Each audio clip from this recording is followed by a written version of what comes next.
How would you like a 15% discount to my daily email, the stack of stuff, the show notes, discounts to the conference, all of that? All you need to do is text the word show to 33777.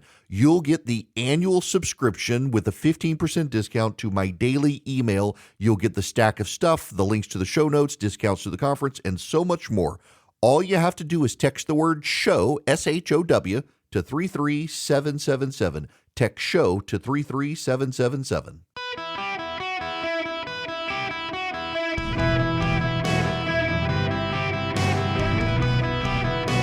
Welcome to the Eric Erickson Show podcast, Hour 3.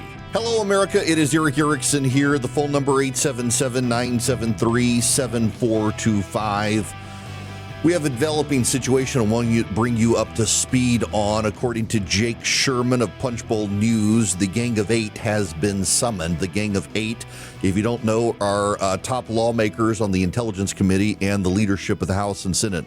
So Mike Johnson, Hakeem Jeffries, John Thune, and Chuck Schumer, the leaders of the House and Senate, along with Rick Crawford and Jim Hines, the chairman and ranking member of the House Intelligence Committee, and Tom Cotton and Mark Warner, the chairman and ranking member of the Senate Intelligence Committee. CIA Director John Ratcliffe and Secretary of State Marco Rubio intend to be on Capitol Hill at 3 p.m. today, Eastern Time, to meet with the Gang of Eight. That is a sign, this is happening before the State of the Union, that something dramatic is probably going to happen in Iran. There is movement on that front as well. American military personnel have been moved into position within the Middle East, and American ships are now positioned and within striking distance of Iran. Ted Cruz has said he believes that there will be a limited strike on Iran. Other members of the House and Senate are whispering that the president has determined to do his best to topple the Iranian regime. Now, what I am hearing separately from this is that the president has decided to actually engage in limited strikes to take out the capacity of the Iranian Revolutionary Guard Corps to immediately go after Iranian citizens. Last time the Iranian citizens protested in the street, the Iranian Revolutionary Guard Corps just opened fire on them, opened fire on the crowds, killing, in human rights reports, over 100,000 Iranians and wounding up to 300,000. The initial press reports were 30 to 50,000 killed, but the dissidents in Iran say it was up to 120,000 killed, 300,000 injured, as the Iranian Revolutionary Guard Corps just used machine guns opening fire into the crowds in the streets. There were video that came afterwards of Iranian soldiers pressure washing blood off the streets of Isfahan, Tehran, and other cities around the country of Iran.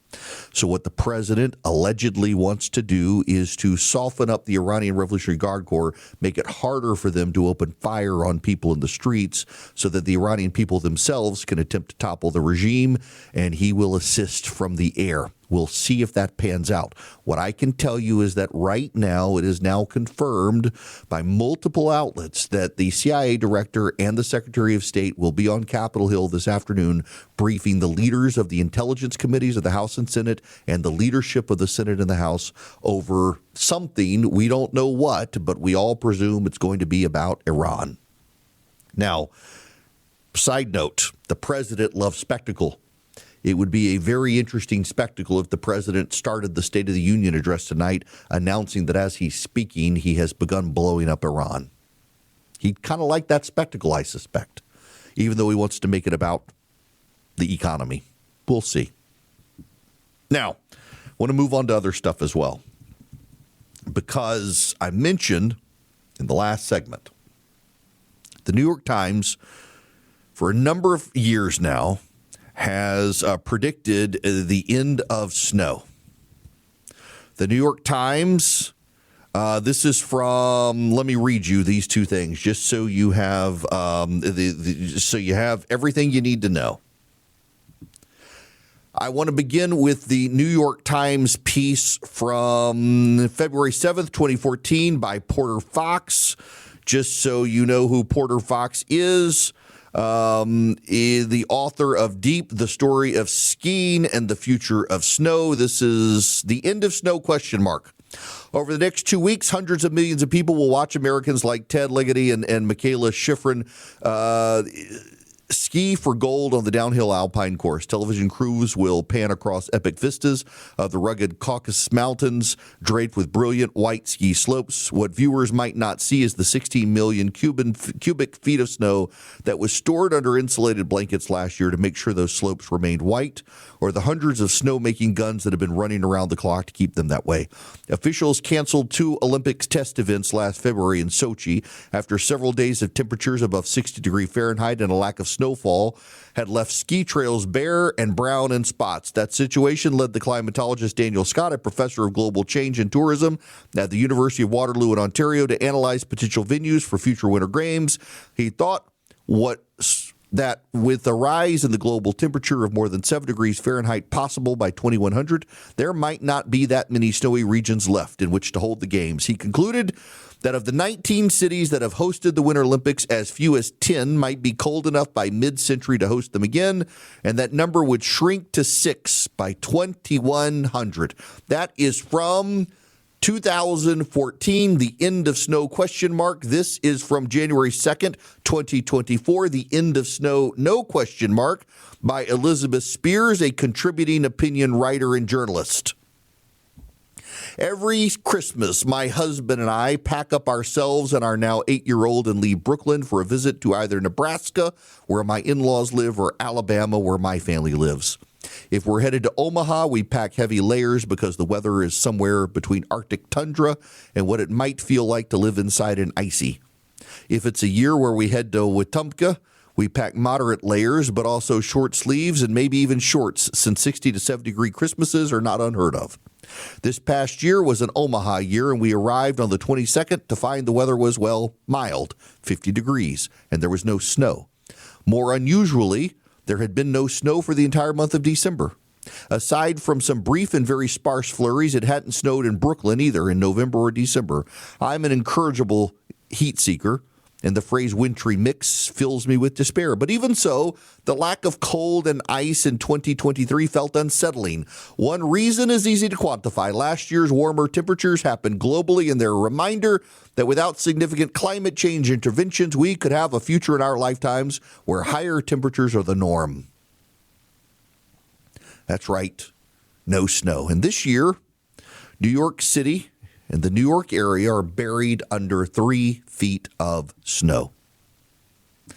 Public transportation in New England is shut down. Power outages remain in New England after record snowfall. The worst of the storm passed Tuesday. 250,000 customers in Massachusetts are still without electricity. Trees and electricity lines throughout the region are down. Snowy streets have made it difficult to repair things. New York City has been unable to get rid of the snow that piled up just a few weeks ago. The New York Times, that in 2014 and in 2024 declared the end of snow, is now saying we can't get rid of the snow. Funny how that always works. Meanwhile, progressives are having a meltdown over the president getting rid of the finding from the EPA that they can regulate carbon dioxide. This is a climate activist having an absolute meltdown over the situation. Why we need you think we're going to be able to replace all of our fuel needs by 2030? It's 2020. We're halfway through 2024. You think by 2030 we'll be able to replace all of our fossil fuel needs with renewables? It's absolutely an ambitious plan, but ambitious. The alternative is accepting that we're going to be facing mass death. We're going to face. So remind me, how are we facing mass death? Remind me, how are we facing mass death if we don't do this? Well, basically, there's a climate crisis, and we're pumping carbon dioxide into the atmosphere, which is heating the planet to unlivable temperatures. Unlivable temperatures. Nothing in the IPCC report says that. It does. It talks about No, it doesn't. Nothing in the report say that. There's temperatures that humans can grow food inside of, and they can survive within. There is nothing whatsoever predicting any of that. I mean, you need to read up on this thing you care so strongly about, Ella. Anna was declaring mass death would come. That was 2024. The mass hysteria about mass death in 2024. Now we're in 2026. The president has gotten rid of the finding, and this is noted climate alarmist Michael Mann talking on some far left program.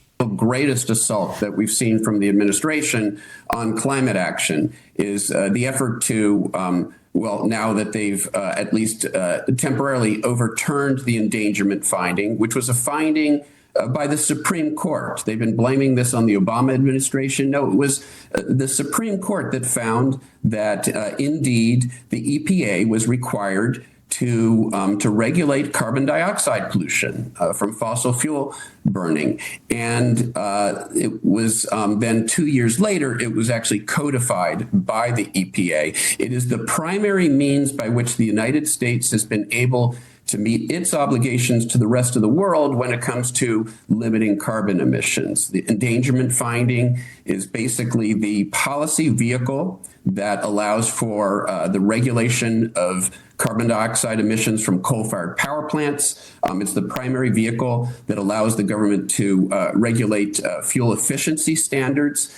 And it was because of that endangerment finding that the Obama administration was able to keep its promises to the rest of the world. And that was critical for reaching global agreements like the Paris Agreement. And of course, we know that Trump has even pulled out of the Paris Agreement now. So the Trump administration is doing the bidding of the fossil fuel industry. That was basically spelled out in Project 2025. They said this was what they were going to do, and this is what they are doing. Notice he kind of gets his facts wrong, I believe. The Supreme Court ruled that the EPA could not regulate carbon dioxide. They had to do the endangerment finding to give the EPA the power to do carbon dioxide regulation. It was not that the Supreme Court said they had the power. It was that the Supreme Court said that the Clean Air Act did not give the EPA that power. They had to do an endangerment finding to show that carbon dioxide was a problem. They did that, and now the Trump administration is rolling it back, and we're back to the hysterics. The problem here is not carbon dioxide, and the problem here is not the Trump administration. The problem here are the climate hysterics. They believe that the world is coming to an end. They believe we're all going to die because temperatures are going up. They believe that we ourselves are destroying the planet and it would be better off if we didn't exist. They preach that the glaciers will melt in Glacier National Park. They had to take down the signs warning of such because they never melted as they claimed. They claimed we would have the end of snow, which now there's so much snow in New York City, the city's shut down. They claim that the temperatures are going to rise so much that humanity can't survive, which hasn't actually been forecast by anyone. They claim that the oceans will rise and flood cities, and they point to Miami when Miami's actually sinking. It's not that the water's rising. It's that they've tapped out the water supply under Miami, weakened the ground surface, and it's starting to sink. They just never seem to get it right. And then they say, well, we went from global warming to climate change because it's just the climate changing. And actually, the storms are getting worse. We didn't have hurricanes last year on the eastern seaboard. Remember, they said we're going to have devastating hurricanes and they would be weak and get to the coast. And Wallace is a Category 5. We didn't have any last year. Every tornado, like tornadoes have always been, are suddenly tornadoes because of climate change. Every heat wave is now a climate change-related heat wave. I remember when we had heat waves before we were talking about climate change. I remember tornadoes before we were talking about climate change. The left now just embraces everything as being part of climate change. We've had droughts and we've had warm winters. We've had cold winters. We've had an unusually cold winter here when they were telling us we were going to have a very mild winter here in Georgia. A few weeks ago, we had an ice storm that went through Tennessee, Mississippi, Alabama, Georgia, the southeast. It took out power lines, felled trees, had snow pile up and ice. Cities in the south struggled to respond. Cities in the north couldn't pick up their garbage. Is that climate change or is that just winter? Now, next year, if we have a warm, dry winter, is that climate change or is that just seasonal winter? They want to have it both ways. Meanwhile, the endangerment finding gets rid of the power of bureaucrats to destroy our economy in the name of saving us from ourselves. We don't need to be saved from ourselves. We're doing fine, people. It's the hysterics of the left who keep making these predictions. And notice how no one in the media ever holds them accountable for their wild and unhinged predictions. Greta Thunberg said we had less than 10 years left on the planet. In 2024, they said we're all going to die by 2030.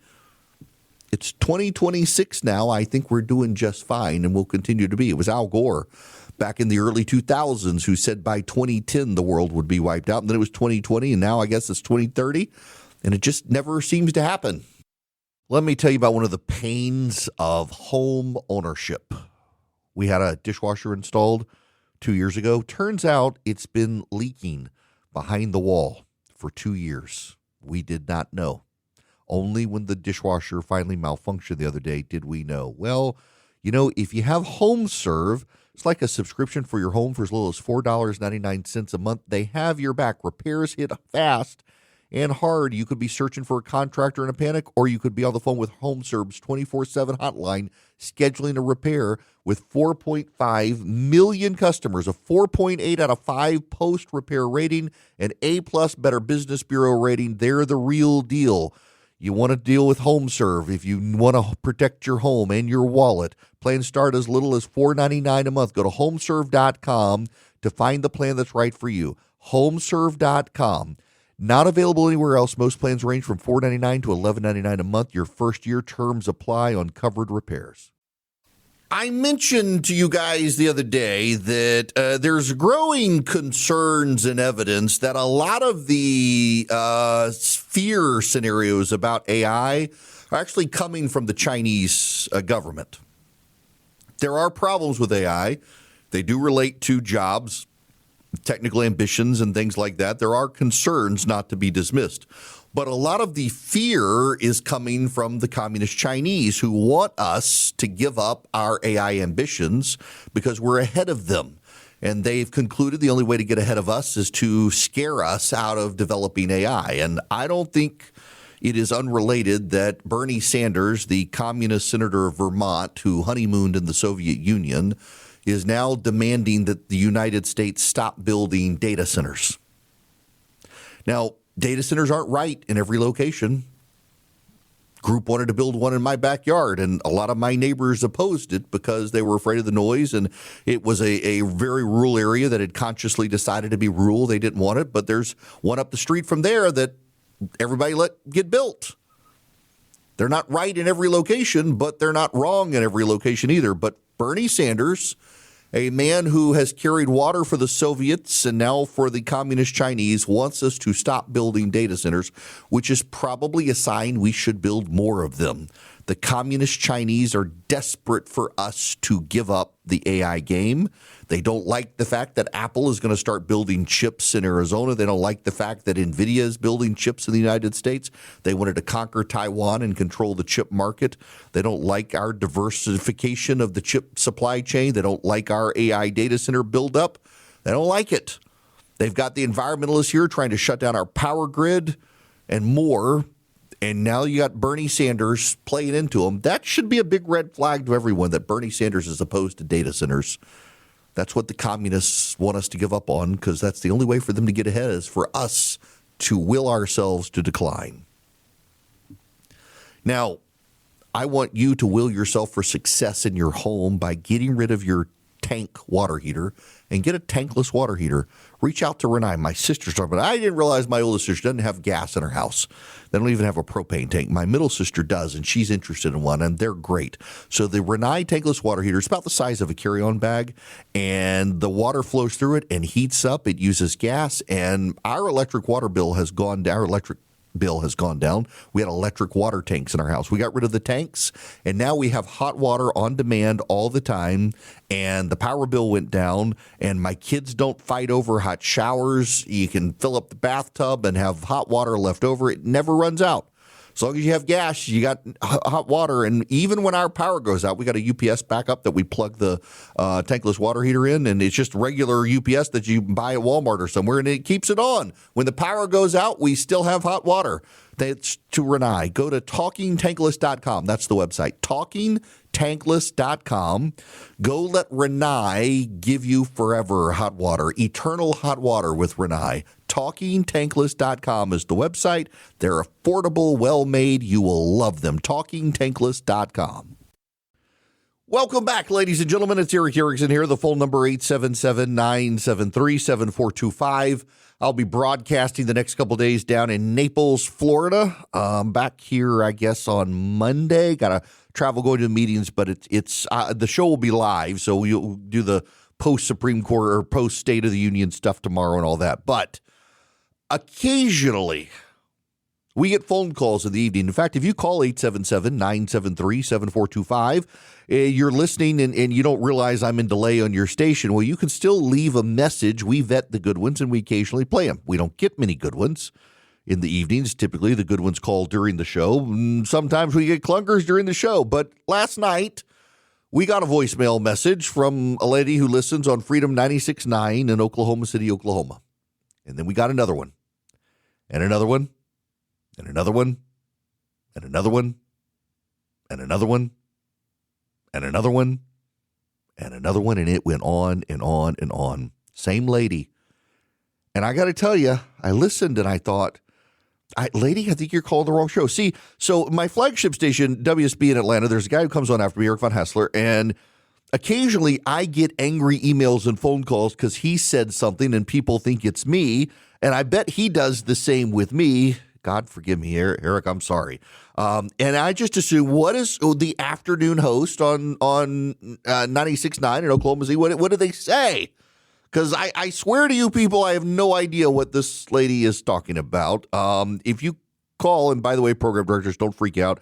When you call the voicemail, it says you're giving us permission, if you leave a voicemail, for us to air this if we want. Well, we didn't have to say that because she gave us permission. I fully give you permission to put this on air anytime. My name is Lauren Owen. My number is... I did cut her number out. She helpfully gave it multiple times. Listened to you about 2 seconds ago talking about organized and staged. That's what your show is. We are all aware that you pick callers and you stage your calls and you stage who asks what question. You do not take random callers. You are a staged fake show. Now, you should know, if you talk to my boss in Atlanta, he can tell you, we don't do staged phone calls. He kind of wishes we would, because occasionally we get some clunkers that make it past the call screener. This woman apparently couldn't make it past the call screener. Essentially, you are an abolitionist, I suppose? Yes, slavery and abortion. I'm an abolitionist. She doesn't appear to know what the word means. With no real purpose. Second, are you trying to insinuate that... Now, I can play this on the radio. She clearly thought I said something that I didn't say. It goes off the rails here for just a moment, but I can play it on the radio, and I'm going to, because you got to hear the whole context. To come, Terry, and New Mexico is coming for you? I don't think she's coming in a sexual sense, but she's definitely coming for you. Again, ladies and gentlemen, someone on some radio station somewhere said something that set this woman off, and I swear it wasn't me, because I went back and checked, and I never even mentioned New Mexico yesterday, let alone some lady coming to find me in New Mexico. I have no idea. He's going to come get you because you're a liar, and you're a fraud, and you're a fake. You are no Glenn Beck, and you are no Rush Limbaugh. Let me tell you, I met Rush Limbaugh in Palm Springs, California. He actually lived in Palm Beach, Florida. I've been to his house. You are no Rush Limbaugh. I'm not. You are a fake and a fraud. Your entire channel is. You are a fool. You make stuff up. Everybody knows that. And since I have 1 billion listeners and you have very little, I'm going to make that very clear on my email. So this woman apparently has 1 billion listeners to an email, and she wants them to know I'm a fake, a fraud, a fool, and apparently very inappropriate. And I listened to this. I thought, I started to call her back. Because I'm like, ma'am, there's clearly been a mistake. I never even talked about New Mexico on my radio show yesterday. And then we got the second voicemail. This is Lauren Owen. I have a friend named Melania. We get together and we do a lot of stuff in home design every day. Yes, by the way, that Melania. Design every day. And we also discuss a lot of topics. And you know what? She was the first female first lady that posed nude. You have something to say about that? No, I really don't. About that? What we do is we take notes and send them to the president about the lying, fraud, disgusting, filthy men in the state of Oklahoma named Eric Erickson, who are... By the way, I'm in Georgia, but thank you for airing me in Oklahoma. Who are liars, who want the support of Trump but don't have it. I don't really need a support, lady. We're going to dwindle your ratings with the hockey team of the Navy SEALs and Delta Forces and Green Beret. And the hockey team of the Navy SEALs and Delta Forces, the Green Berets, are coming from my ratings, folks. Beret, until you learn what serving for your country means until death. Because to come and carry ain't making any sense to the people at the White House today. I don't know what I did to set this lady off. Maybe she's off her meds. Well, it turns out in the 14 or so voice messages that she left last night, we finally figured out what her problem was with me. It appears at some point in the past, collaborating with my friend Donald Rumsfeld, former Secretary of Defense, through the radio airwaves of the state of Oklahoma, I hacked her computer and set her up for fraud, and that sent her to prison. Do the generic stupid people, are you guys the last to know the real details? Is that your problem? It was a Donald Rumsfeld operative. There is no mail fraud in my case. It was Tinker. Now, if you're wondering why she says there was no mail fraud in her case, because I Googled and figured out who I think this person is, and she went to prison for bank fraud and wire fraud. There was just no mail fraud in her case. Tinker set it up with Donald Rumsfeld because my computer had been hacked by people like you and radio stations and News 9 who told these stories about me because they assumed I was Mariah Carey. Wait, they thought she was Mariah Carey, so they hacked her computer through the airwaves to set her up and send her to prison. Because my grandfather was from Halls Valley and knew my grandfather, who was a World War II and NSA and CIA. So because I was hacked because of my family, Tinker set it up as a fake scam, was able to get some time to take it to the state capitol to learn what had been happening. It was all supposed to be done and over. And yet people like you wanted to keep the money going, like greens for your wallet. Not a legitimate case in any way. And further... look, I'm going to stop it there because she goes on for quite a while longer. And then there are about a dozen more messages after that. Now, hey, listen, again, I have no idea how I set this lady off. I will say I Googled, and if it is the woman that I think it is, based on her talking about, well, there was no mail fraud in her case and they took it to the state capitol. U.S. District Judge, this is from 2023, Terrence Kearns sentenced a woman by the same name to 27 months in prison, followed by 5 years of supervised release. She pled guilty to bank fraud, wire fraud, and tax evasion. She was ordered to pay $1.2 million in restitution, apparently devising a plan to defraud the Small Business Administration through the COVID economic crisis, falsified an application for a loan on behalf of a company she owned and controlled, lied on the application. She also became the secretary of a company, worked her way up to sole financial officer, handling the company's books and paying the bills, and made fraudulent transactions of more than $750,000 as a loss to her employer, bought a yacht and a Corvette and paid off the loan on an F-250, and it goes on from there. I'm assuming it must be the same person. She mentioned no mail fraud in her case. It was bank fraud and wire fraud and tax evasion. And apparently I'm on her radar now in Oklahoma, and she is unhappy because she apparently misheard something I said, but I hacked her computer over the radio with Donald Rumsfeld's agent. Rumsfeld was a friend of mine, you should know. But I don't recall ever hacking this woman's computer over the radio waves. Now, one of the very first times I was in my law firm, my wife heard this call last night. She said, it reminds me of that lady. I had a lady, my flagship station is on WSB in Atlanta, and had a lady when I was a lawyer, this would have been probably 2001 or so, it was certainly after 9/11, came into my office and claimed that WSB TV in Atlanta, Georgia, the big ABC affiliate there, had, with the help of Johnny Cochran and the MARTA system in Atlanta, that's the Atlanta Metro Transit System, had hacked her computer and set her up for fraud. And they were trying to send her to jail, and she went to confront Johnny Cochran, and she confronted him and then went back to his office. It was a different person who swore he was still Johnny Cochran, and it turned out he was the MARTA bus driver who had tried to impregnate her, and it was a massive conspiracy, and it was all involved WSB TV and MARTA and Johnny Cochran, and the woman was clearly insane. This woman very much like that. So I have no idea, ladies and gentlemen, none.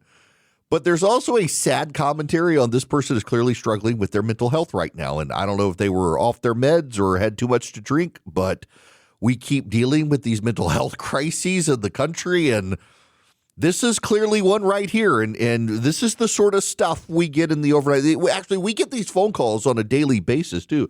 You know, yesterday I had on Alireza Jafazara, who is an Iranian dissident. He's the guy who exposed the Iran nuclear weapons program. He is a real hero in that regard. He's also affiliated with a group some people consider to be a terrorist group because that group is they're freedom fighters in Iran, and they sided with Iraq during the Iran-Iraq war, so a lot of people don't like them. We had just clearly some level of organized campaign yesterday on the show with a bunch of angry people from the Middle East calling in about this guy on the radio program. And we get stuff like that all the time. Lauren, if you're listening, I will pray for you. And I actually do mean that. You're clearly going through something.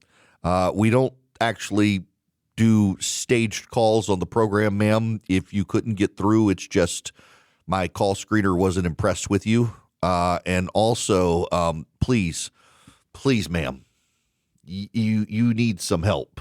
And I hope that you are somehow able to get it. Welcome back. It's Eric Erickson here at the end of the program. I did go back and forth, and I saw a couple text messages from friends. Everybody found it very funny, but also I do feel bad for this person, but I just want you to hear, this is the sort of stuff we get on a regular basis. It kind of makes it interesting. It really does. And it's also why we run the show in delay. Oh, wow. My goodness gracious. Okay, so State of the Union comes up tonight. The USA hockey team is going to be there. The crowd's going to go wild. Some Democrats have refused to show up. Hakeem Jeffries is urging them all to show up and just say that. Sorry, sneeze break. Hakeem Jeffries has urged them to show up and just say nothing. Don't clap. Don't protest. Just be there, but cheer for the hockey team. At least we'll all have the hockey team to cheer for. I'm still flummoxed by the people who are upset with the hockey team for showing up because they make everything about politics. Politics is their religion, sort of thing. I don't get it. I don't. Life is too short to get that worked up about turning everything political. Just we won. We beat the Canadians. We should all be celebrating them. And there's no better place to do it than the State of the Union. And if you're upset that it's Donald Trump, well, that's on you, not on the rest of us. It's just like crazy woman in Oklahoma. Just, I don't know what gets into people these days. So we'll see how long the speech lasted. I'm assuming around 90 minutes or so. Scott Inez on WDBO this morning, he was asking me for the over-under on 90 minutes. And it's like, I'm probably going to be over because there's going to be a lot of cheering for the hockey team. I will watch the speech so you don't have to. It is part of my job. I will give you the highlights tomorrow on the program, and I will take your reaction to it as well. Call me live noon to 3 Eastern tomorrow, or You can always call afterwards and leave your comment. Just be more concise than poor Lauren, and we might actually take your comment and play it. Maybe, if it's good and credible. We do vet them. Now, the other question that I have for tonight, does the president go after the Supreme Court like Barack Obama did? Barack Obama, did after the Citizens United case, went after them. Now we got the tariff situation. I'm assuming John Roberts is going to show up at the State of the Union tonight because he always does. I'm imagining Thomas and Alito do, and maybe he will go after Roberts there with Alito. I don't know. I'm intrigued to see how the president, if he sees the Supreme Court there, how is he going to react to the Supreme Court? And the other question is, how much time in foreign affairs is he going to have? From what I'm being told, there's not going to be a lot about foreign affairs in the speech tonight. He wants to really focus on the economy. He wants to make it an economic message. And by the way, I think that's very smart of the president. Focus on the economy. If I could do it, as I said in the first hour, if I could be a speechwriter, what I would do is I would begin by painting the picture, reminding Americans of just how bad things were when he got in there and how good they've gotten and how much better they're going to be if you just stick around and allow the GOP to be in charge. Paint that picture visually for the American public, remind them of how bad things were, and you might be able to convince them not to go overboard with the Democrats, in large part because they don't like the Democrats to begin with. You got to remind Americans they don't like the Democrats, and they actually hate the Democrats more than they hate Trump right now. Even with all the problems Americans have with the president right now, they still don't like the Democrats. So remind them of that and mitigate what otherwise could come. This is an exercise in mitigation. And you mitigate by reminding people what the Democrats did to them and how you've made things better. And you can point out, look, I know you still don't quite feel that you're there yet, but we're headed in the right direction. And maybe the people will give you the benefit of the doubt. Now, give Vision Computer the benefit of the doubt. That's the call I still got to play for you guys. We had a lady call in who called Vision Computer. She needed computer help. She was not a customer, but she was desperate. And they helped her. At like 1 o'clock in the morning, they helped her. And then she turned around and signed up and became a customer of Vision Computers because she couldn't afford downtime again, and they were so great. I mean, she got somebody on the phone. Like I said, overnight, they will answer the phone. All you got to do is call them at 404-COMPUTE. Tell them you want their managed IT service. It's $199 a year per computer, and they won't let you down. And you'll be able to call them day or night, 15 seconds or less. Someone's going to answer the phone, and they'll help you be able to navigate all your computer concerns. If you buy a computer from them, by the way, that managed IT service comes with the computer, no extra charge. They can save you money. They can build you a fantastic machine. They can keep you up and running with your computer. They can keep you up and running in case your computer has problems. And by the way, they're managed IT. You don't have to have a computer from them to have managed IT. They'll service any computer, any PC. All you have to do is call them today, 404-COMPUTE. Tell them Eric sent you. 404-COMPUTE or visioncomputers.com.